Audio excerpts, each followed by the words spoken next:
Graça e paz, igreja. Irmãos, que alegria pisar a primeira vez no Acre e ver uma igreja tão maravilhosa, amém? Ver um povo tão abençoado. Eu queria começar trazendo um abraço dos meus pastores, pastor Tiago, pastora Késia. E a pregação de hoje tem a ver com a minha vida, tudo a ver com a minha vida, mas tem tudo a ver também com esse movimento, irmãos. Até o final agora do mês de julho eu ainda sou pastor de adolescentes. Tem adolescentes aí? Eu não sou pastor, irmão, de homens. Não sou pastor de famílias. Eu sou um pastor de adolescentes. Eu pastorei adolescentes porque eu sempre tenho uma convicção muito plena que eu pastorei os futuros pastores dos meus filhos. Então eu preciso cuidar muito bem dessa geração, amém? Mas todo homem de Deus ele é espremido durante o ministério pastoral. E aprova o Senhor que gradativamente eu fosse sendo afastado dessa geração para tocar em outra geração. Eu fui no Legendários por um motivo muito simples. Eu estava sentado, pastor Oswaldo Quentura era o coordenador do Legendários em Minas Gerais. E ele falou desse projeto ali em 2021. E eu no impulso, eu sou sanguíneo hemorrágico, eu levantei e falei, eu vou. A minha esposa, por ser mulher de um psicólogo, usou a psicologia reversa e disse, amor, você não precisa ir. Aí eu falei, não, mas eu quero. Ela, então eu vou pagar. E quando eu assustei, eu já estava no Legendários. Por quê? Porque eu aprendi que se existe um lugar que tem 1% de Deus para acrescentar na minha vida, eu quero estar nesse lugar, amém? Quanto mais eu corro atrás de quem salvou a minha vida, parece que menos eu o conheço e mais eu o desejo. E assim deve ser a nossa vida. Eu sei que no começo causa estranheza, mas se preparem para uma grande revolução. Em breve nós vamos ter muitos homens de laranja nessa igreja, amém? Em breve nós vamos pintar esse estado de laranja. E para você que tem algumas dúvidas e dificuldades em admitir algumas coisas, eu preciso hoje falar, eu aprendi essa semana passada que eu preciso falar isso. Irmãos, eu sou um ávido pelo estudo, um psicólogo de 14 anos de formação, um teólogo formado em missiologia. Eu tenho 3 especializações na área da psicologia, sou professor universitário e amo a história dos avivamentos. Posso te falar sem sombra de dúvidas. Nós estamos vivendo um avivamento no que tange a homens e famílias no Brasil. Talvez a sua teologia não consiga te permitir experienciar e admitir isso. Mas em um ano em Anápolis, 1 ano e meio, nós saímos de um culto de homens, de 60 homens, e hoje nós temos reuniões por volta de 400, 600 homens por culto. A nossa taxa de conversão, ela aumentou de maneira significativa. Em 1 ano e meio nós saímos de um espaço de 1.300 pessoas para 2.600 pessoas. E estamos contando e já estamos observando para aumentar ainda aquilo que Deus está nos dando. É um avivamento por um motivo muito simples. Ao longo da história você nunca teve um movimento para homens que fez o que o Legendários tem feito. Então eu não tenho mais temor de falar quando vozes como Josué Gonçalves, como o próprio da presbiteriana falou agora, Hernandes Dias Lopes se levantou para falar, muitos pastores ao redor do Brasil e do mundo.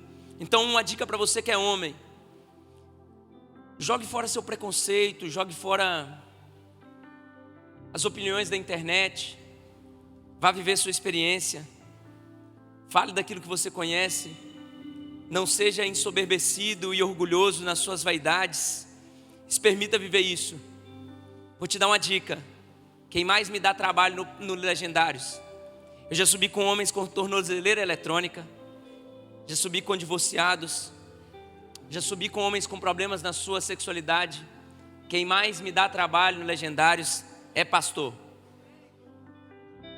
É por isso que está funcionando, amém, irmão? Porque eu me coloco nessa linha. Nós pastores, eu pelo menos subi no meu top achando que eu estava cheio. Descobri que eu estava cheio de mim mesmo, amém? Então, sem mais delongas, eu não quero gastar todo o meu tempo fazendo propaganda. Vocês são mais do que bem-vindos em Anápolis, são mais do que bem-vindos na minha cidade natal, João Pinheiro. E eu creio que nós vamos viver hoje uma noite gloriosa nessa igreja, amém? Vamos para a palavra então? Abra comigo a sua Bíblia em Êxodo 2. Achei legal que eu solicitei ele no teclado, mas aí veio todo mundo, eu me senti extremamente acolhido. Aí depois eu descobri que já era costume da igreja, mas eu estou me sentindo acolhido assim mesmo, amém? Êxodo 2, a partir do versículo 1. Queridos, vou tentar ser o mais breve possível. Sei que hoje nós estamos numa noite de ceia, então vou tentar trazer e sintetizar tudo aquilo que Deus ministrou no meu coração. Êxodo 2, a partir do versículo 1. Nós começamos a ler a palavra de Deus que diz: certo homem da tribo de Levi foi tomar por sua esposa uma descendente também de Levi, a qual concebeu e deu à luz a um menino. Vendo que o menino era bonito ou formoso e saudável, ela o escondeu por 3 meses. E como não pudesse mais ocultá-lo, tomou um cesto de papiro, calafetou com betume e piche, colocou dentro seu filho e soltou o cesto junto aos juncos à beira do rio. De longe, uma das irmãs do menino observava o que lhe ia acontecer. Versículo 5.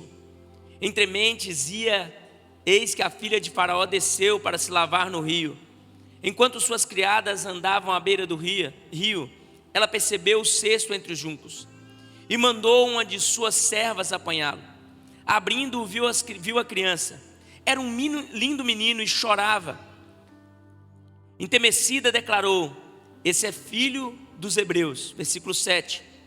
Então a irmã do bebê aproximou-se e sugeriu à filha de Faraó, a princesa: queres que eu vá e chame uma mulher dos hebreus que possa criar essa criança?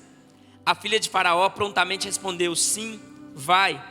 Partiu, pois, a irmã do menino, a jovem, e chamou a própria mãe da criança. Então a filha de Faraó orientou-a: leva este menino, amamenta-o para mim, eu te darei o seu salário. A hebreia imediatamente abraçou o bebê, que era seu filho, e o criou. Quando o menino cresceu, ela entregou a filha de Faraó, a qual adotou e lhe pôs o nome de Moisés, justificando: eu o tirei das águas. Diga glória a Deus. Irmão, o tema dessa mensagem de hoje é a fórmula errada na mão certa.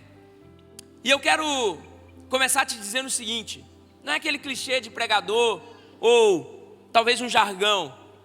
Certamente não só no Acre, mas em todo o território nacional, e por que não dizer em todo o território global, sempre vai se levantar alguém que não tem aparência, que não tem formosura, que não tem sobrenome, que não tem história, que não tem origem. Sempre vai se levantar alguém para fazer a diferença. A Bíblia é repleta de homens e mulheres que se levantaram em um tempo oportuno para fazer diferença na sua geração. A maioria dessas pessoas, elas não contribuem com os gabaritos básicos do que nós humanos chamamos de sucesso. Quem ama aí, quem gosta de filmes baseados em fatos reais?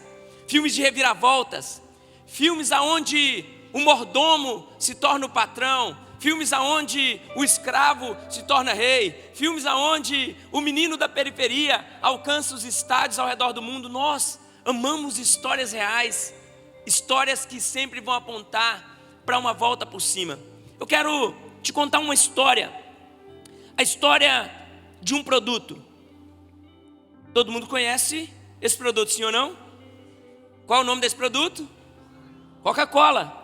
A Coca-Cola, ela foi criada em 1886 em Atlanta, na Geórgia, por um homem chamado John Stitt, um farmacêutico que criou inicialmente a Coca-Cola para se tornar um xarope que tinha como intuito tratar não só problemas relacionados à respiração. Eles chamavam de tônico, que também serviria para dor de cabeça. Nos dias de hoje, você poderia encontrar em qualquer farmácia. John Stitt mantém a Coca-Cola vinculada à indústria farmacêutica, mas passados 2 anos, John Stitt é assediado por um contador chamado Asa. Esse contador, ele vem até John Stitt e propõe um negócio: eu quero comprar a fórmula da sua Coca-Cola. Veja bem que eu estou dizendo que A Coca-Cola ela é criada por um farmacêutico, e até aí tudo bem, porque ela era um produto medicinal, sim ou não? Mas de repente surge um maluco, um contador, e esse contador diz: olha, eu gostei do seu produto, eu quero comprar o seu produto, e eu vou pagar pela fórmula do seu produto $2,3 mil, $2.300. Olha, talvez nos dias de hoje você possa pensar que não é um valor significativo, mas nós estamos falando de 1888, nós estamos falando dos Estados Unidos. A lata de Coca-Cola ou a garrafa era vendida por menos de 5 centavos de dólar, e $2,3 mil era um valor significativo naquela época, que as pessoas poderiam comprar uma casa ou até mais de uma propriedade. Sendo assim, o dono da fórmula, o farmacêutico, vendeu. E quando o contador Asa Griggs toma a Coca-Cola em suas mãos, ele então funda The Coca-Cola Company em 1892, investindo de maneira pesada no marketing. Em 1892, a Coca-Cola já alcançou então o valor de mercado da sua empresa de $100 mil. Olha o salto que deu da fórmula para a empresa. Vocês estão entendendo o que eu estou falando? Só que era um contador que acrescentou marketing, que acrescentou gás e descobriu que isso aqui não era um xarope. Hoje em dia as pessoas falam até para a gente não tomar demais, sim ou não? Hoje em dia é um problema às vezes se você consumir muito refrigerante. Resultado, a fórmula certa, errada, foi para a mão certa. E hoje a Coca-Cola se tornou uma empresa que tem o valor de mercado de $260 bilhões, estando presente em mais de 200 países. Eu quero que por enquanto você apenas guarde a história da Coca-Cola. Ao final, nós vamos voltar nela, ok? Você já ficou curioso para saber o que eu vou falar, né? Mas eu vou falar de coisas mais importantes, que é a palavra de Deus, amém? Nós também contamos a história de um menino que nasceu em meio ao povo judeu, o povo hebreu. Um escravo que todos nós sabemos que o nome é Moisés, filho de uma mulher chamada Joquebede. Ele nasce em um contexto de escravidão, aonde o rei do Egito, ou o faraó, havia mandado matar todas as crianças. Todas as crianças, num primeiro momento todos os meninos, e depois todas as crianças, ao perceber que as parteiras não tinham coragem de matar os meninos. Pelo contrário, aquelas mulheres inventavam desculpas e diziam o seguinte: olha, quando nós chegamos para matar a criança, essas mulheres elas já deram à luz aos filhos e já saíram daqui. Nesse contexto nasce um menino chamado Moisés. O que acontece é que Moisés nasce de uma mulher escrava. E eu quero começar essa pregação trazendo para você um contexto que talvez me coloque na posição de um advogado de defesa de Joquebede.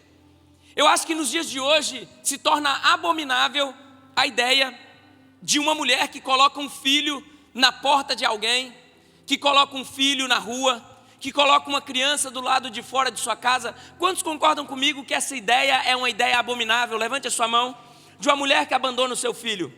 Eu não sei se você, olhando para o texto, sabendo o final da história, nós conseguimos ficar atentos ao resultado.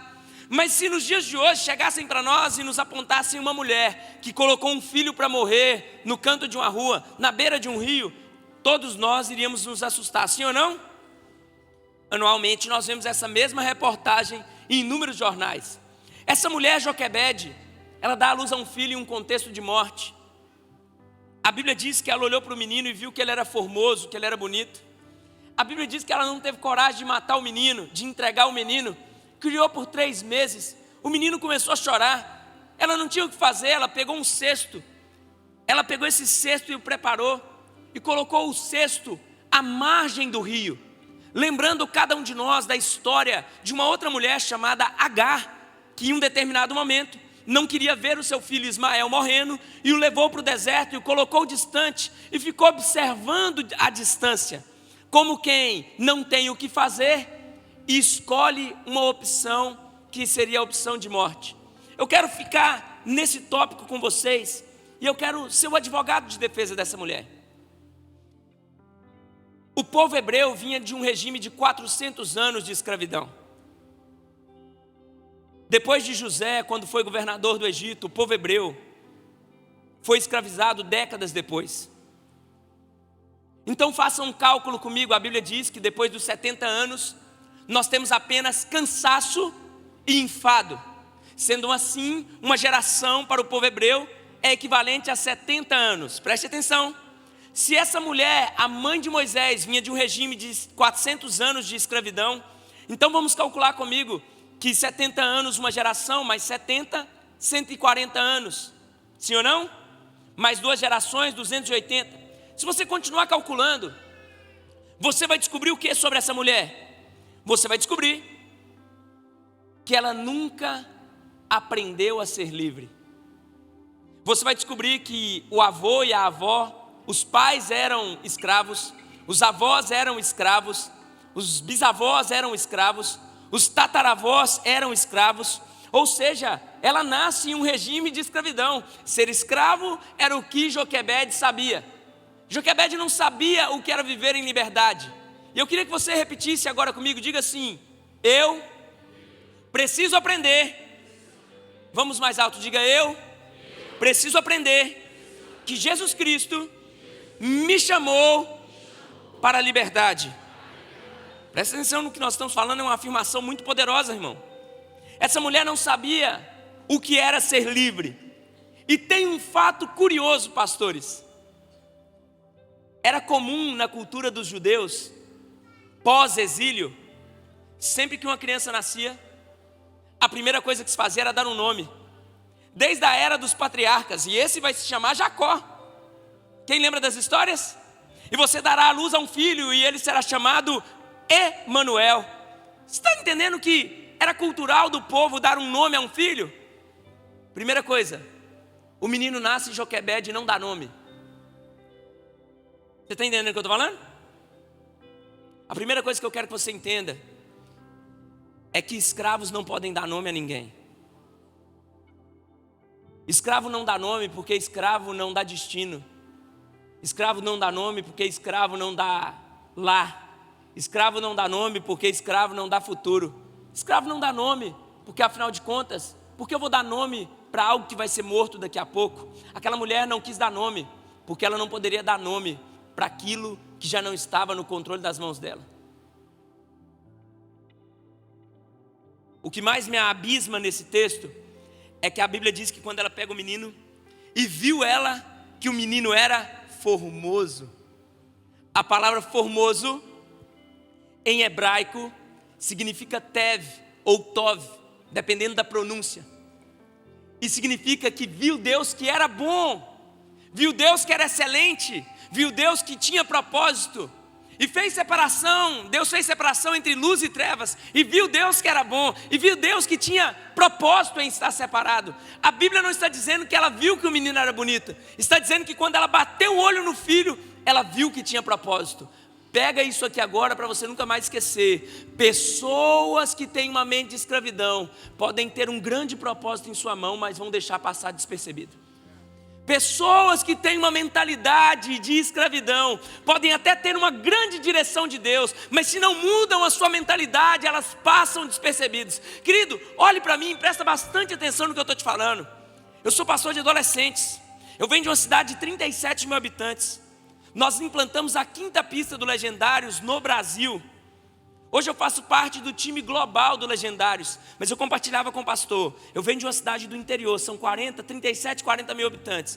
Mas eu sempre ensinei os meus jovens: morem no interior, mas não tenham uma mente interiorana. Estudem, aprendam inglês, peguem um avião, vão desbravar o mundo, provem comidas diferentes, aprendam a se portar em uma mesa, olhem nos olhos, estabeleçam uma postura, estudem comunicação, vão para os livros, mergulhem na palavra, vivam experiências profundas com Deus. Não se contentem com uma raiz geracional. O meu pai, ele viveu no Acre, eu nasci no Acre, meus filhos, nós vamos viver. Querido, presta atenção. Hoje é dia de você quebrar algumas raízes familiares da sua vida. É dia de você quebrar alguns recordes familiares. É dia de você estabelecer algumas coisas na sua vida e falar o seguinte: eu não aceito viver somente como os meus antepassados. Eu nasci para ir além, eu nasci para pisar em outros lugares, eu nasci para visualizar outras geografias. Querido, olha, eu me converti 18 anos atrás. Pastores, perguntem o pastor Emerson, Igreja Presbiteriana do Brasil. Eu cheguei para ele e falei: pastor, deixa eu pregar um dia no culto de domingo. Eu não tinha nem 5 meses de igreja, irmão. Por que você quer pregar no culto de domingo? Porque eu nasci para ser pastor. Eu vou ser pastor. Não, mas não é assim que funciona. Eu falei: pastor, eu consigo. Se o senhor me ajudar, eu consigo. Na outra semana eu cheguei lá com um esboço de pregação. Tudo errado, irmão. Ele ficou com dó, me chamou nas outras semanas, me ajudou a estruturar o sermão. Meu pai me levou, meus pais não eram cristãos, meu pai me levou num alfaiate. Estava eu e meu irmão, estendeu 2 ternos na bancada do alfaiate. E meu pai olhou e falou o seguinte: olha, seu irmão vai ser advogado. E nada tira da sua cabeça que você vai ser pastor. Então eu vou dar o primeiro terno do seu irmão que vai ser advogado, e vou te dar o seu primeiro terno porque você vai ser pastor. Resultado, eu sou pastor, meu irmão não é advogado, irmão. Você está entendendo o que eu estou falando? Mas querido, você precisa aprender de uma vez por todas que você nasceu com um propósito.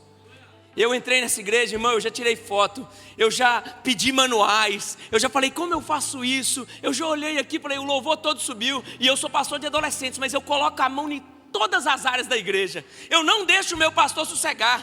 Eu falo: pastor, nós não podemos ficar parados, tudo que está parado dá errado.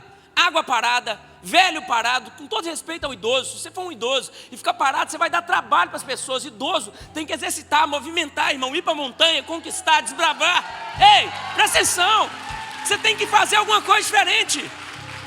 Tudo que é parado dá errado. Eu pastorei adolescentes empurrando, irmão. Brincadeira minha com os meus meninos é rasteira. Os meninos aqui, os adolescentes, vocês já brincaram de lutinha? Vai para Anápolis, não tem câmera, não tem ninguém filmando, nós estamos no meio do mato, nós joga barro no negócio. Os meninos voltam assim meio firme na testosterona. Eles arrumaram um pastor mais doido que eles. Presta atenção. Esse menino ia morrer, porque ele vinha de descendência escrava. A mulher não podia dar nome. A mãe dele: eu sou defensor de Joquebede. Como que um escravo vai dar nome? Você está entendendo o que eu estou falando? Aí a Bíblia diz que Joquebede, ela pega o menino e coloca o menino para morrer.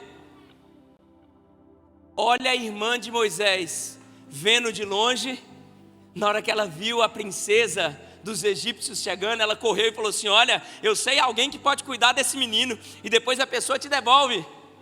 Então chama ela. Chamou a própria mãe do menino. A mãe do menino amamentou ele, e a Bíblia diz que ela cuidou dele durante um período, e depois ela fez o que, igreja? Depois ela fez o que? Ela devolveu. Agora isso aqui é o contraste mais absurdo que existe. A Bíblia diz que quando a princesa, diga assim, princesa, quando a princesa viu o menino, a primeira coisa que ela fez foi dar nome. E ele se chamará Moisés, porque das águas eu tirei. Sabe o que eu quero que você entenda? Você entrou aqui hoje, querido, para fazer uma transição na sua mente. Não visualizar as coisas mais como um coitado. Não visualizar as coisas mais como um escravo. Não visualizar as coisas mais como uma pessoa sem oportunidade. Você precisa de uma mente de príncipe. Jesus, ele te libertou para a liberdade. A menina olha e fala assim: vai chamar Moisés. Pessoas livres dão destino até para aquilo que não é delas. Pessoas livres dão destino até para as pessoas que ninguém quer. Pessoas livres, essa igreja, ela deve ser cheia de histórias como essa. De pessoas que entraram aqui totalmente algemadas, encarceradas, totalmente cabisbaixas, vítimas da depressão, da ansiedade, vítimas de um término de relacionamento, vítimas de uma falência. Entraram aqui dessa maneira, mas tiveram uma mente transformada. Agora olha aqui, eu vou te ensinar um pouco da estratégia de Deus. Amém? Deus queria levantar um libertador para o seu povo, sim ou não? Vamos interagir comigo. Deus queria, sim ou não, levantar um libertador? Sim. Mas não podia ser escravo, porque escravo não pode libertar ninguém.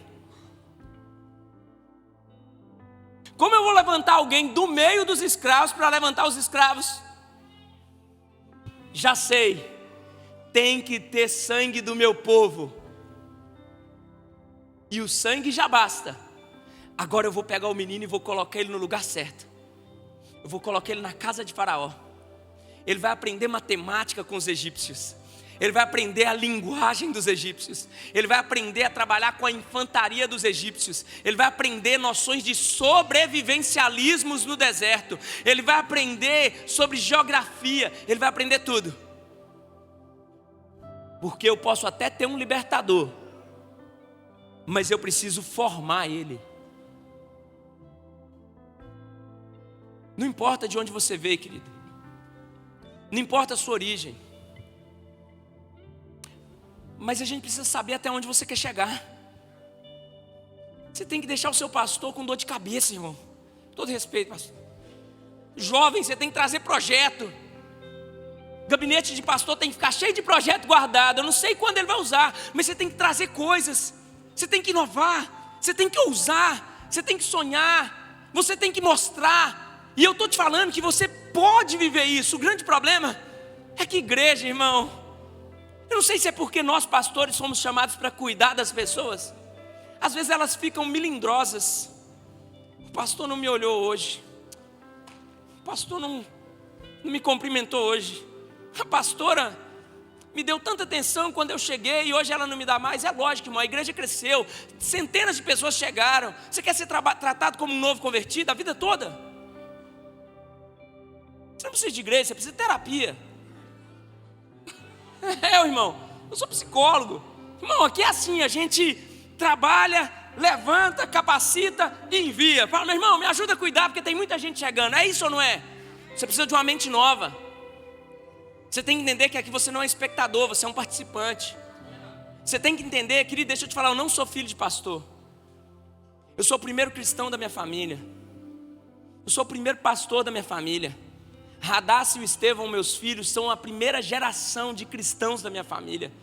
Eu fui o primeiro da minha geração a ler uma Bíblia completa. O primeiro a entrar na universidade, o primeiro a casar, o primeiro a ter filhos. O primeiro a ter coragem de viajar de avião. O primeiro a ter coragem de falar que as nações são minhas por herança e sair para todos os lugares que você imaginou. Deixa eu te falar uma coisa. Eu sou obstinado em quebrar recordes.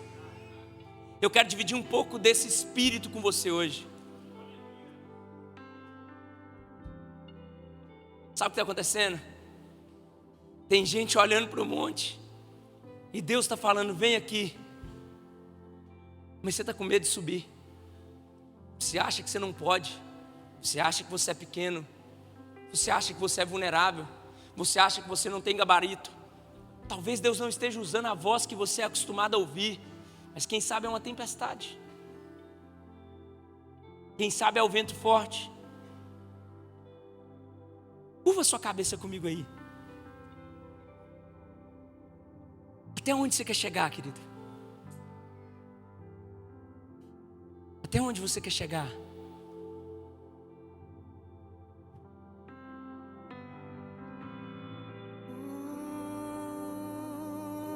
Vem Espírito Santo de Deus nessa noite gloriosa. Mais perto do monte, mais perto da face, me expando com o peso da tua glória. Mais perto. Se tiver alguma pessoa livre aqui, começa a cantar no seu lugar. Perto da morte, o medo quer me parar. Então me tira. Então me tira o medo que me faz dizer, Moisés, suba em meu lugar. Vamos Espírito Santo, vamos Espírito Santo. Me faz entender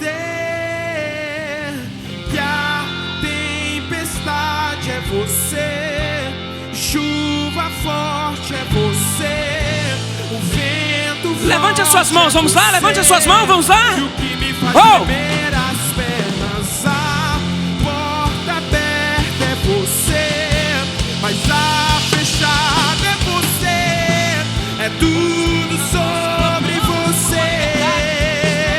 Me tira o medo. É dia de jogar fora, querido. Faz É dia de romper as barreiras. É o dia de dizer: o Senhor está me chamando e eu estou indo, eu estou de pé. Eu quero ir, eu quero ir, eu quero ir. Oh! Que a tempestade é você, chuva forte é você, e o vento forte é você, e o que me faz tremer as pernas, a porta aberta é você, mas a fechada é você, é tudo sobre você. Faz assim, ó, faz assim. Faz assim, coloca a sua mão sobre a sua mente. Você vai repetir bem alto comigo. Nós precisamos transformar essa noite em uma noite profética, em um divisor de águas na sua vida. Irmão, nós estamos trazendo legendários para esse estado, amém? Nós não cremos mais em casas como elas estão, em homens como eles estão. Nós queremos uma transformação de mente, uma transformação social, uma transformação financeira. Nós queremos o Espírito Santo se empoderando de um exército.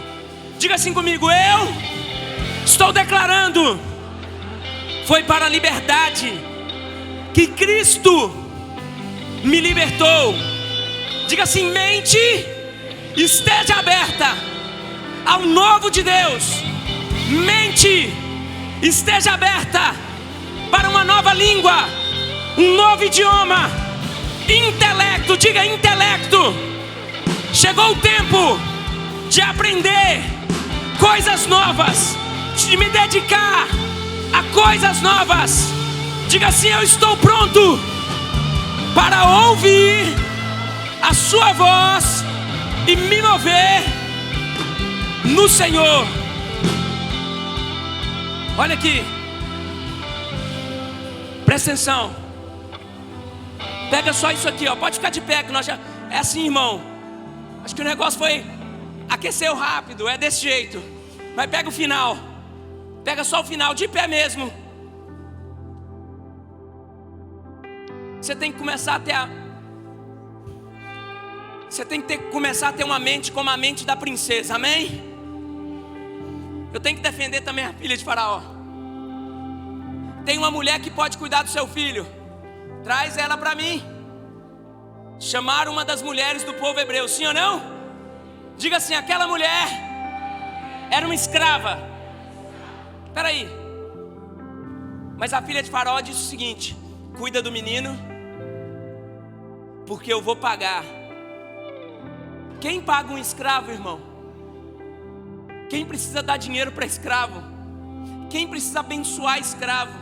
Quem precisa pôr dinheiro na mão de alguém que já é seu, de que você já é dono? Quem precisa fazer isso? Deixa eu te ensinar uma coisa. Você quer para os pastores dessa igreja, para essa casa, amém? Aprenda a investir naquilo que tem cuidado daquilo que é seu, irmão. Uma mente nobre, uma mente de príncipe, ela não está apegada no processo, ela está apegada em fazer a coisa certa. Ela era filha do faraó que mandou matar as crianças. Ela falou: mata qualquer um, o meu não. Você pode tocar no filho de qualquer um, no meu não. Ela era dona da escrava. Sou dona, mas vou pagar.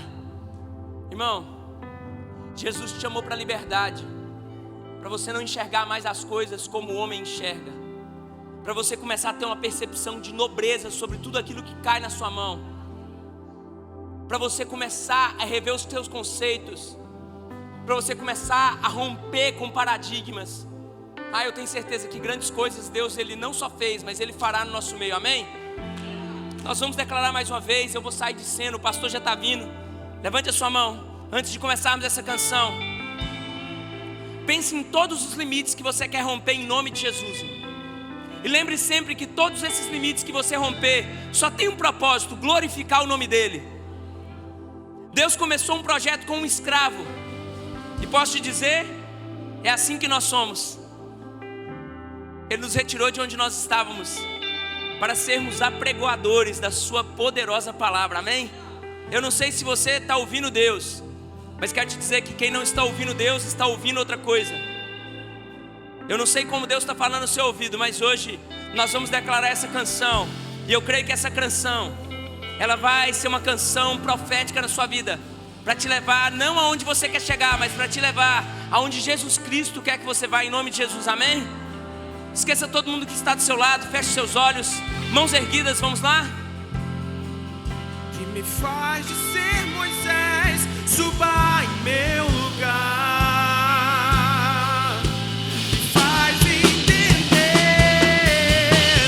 que a tempestade é você, chuva forte é você, o vento forte é você, e o que me faz tremer as pernas, a porta aberta é você, mas a fechada é você, é tudo sobre você. E eu também vou subir, e eu vou subir o monte, que muitos desistirão, e vou ficar lá até te encontrar. Eu vou entrar na casa e vou fazer morada, e vou ficar lá até te encontrar mais perto do monte, mais perto da face. Me espanto com o peso da tua glória, mais perto da glória, mais perto da morte. O medo quer me parar, então me tira o medo. Olha isso aqui.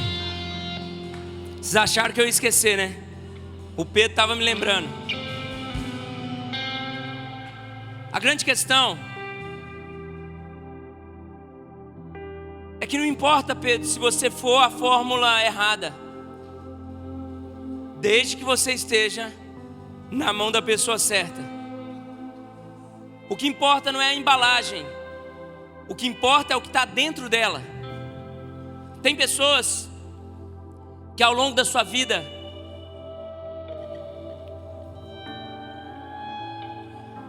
elas estão cheias. Eu não sei você, mas depois que eu conheci Jesus, Ele me encheu, amém? E é simples. Para que a mentalidade certa faça eu suportar tudo que está à minha volta. Ser filho da escrava é trazer dúvida para você mesmo. Ser crente é fazer com que as pessoas duvidem mesmo. Afinal de contas, se a gente não estiver sendo perseguido, a gente é tudo menos crente, amém, irmão? Você precisa estar cheio para aguentar a pressão.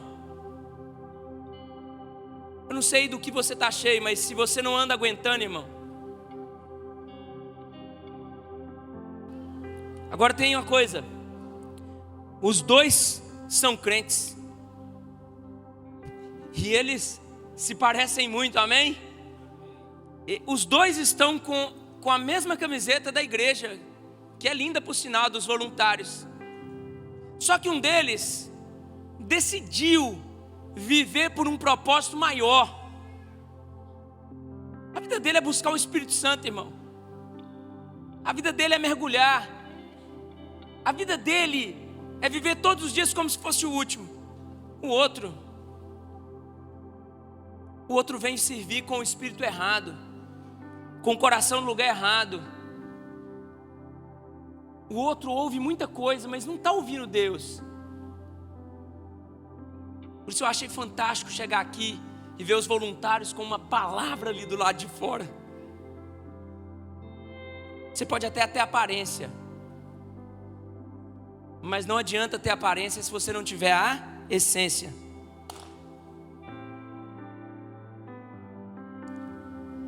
Porque no final das contas, pastor, a gente não está aqui para aparecer, a gente está aqui para ser.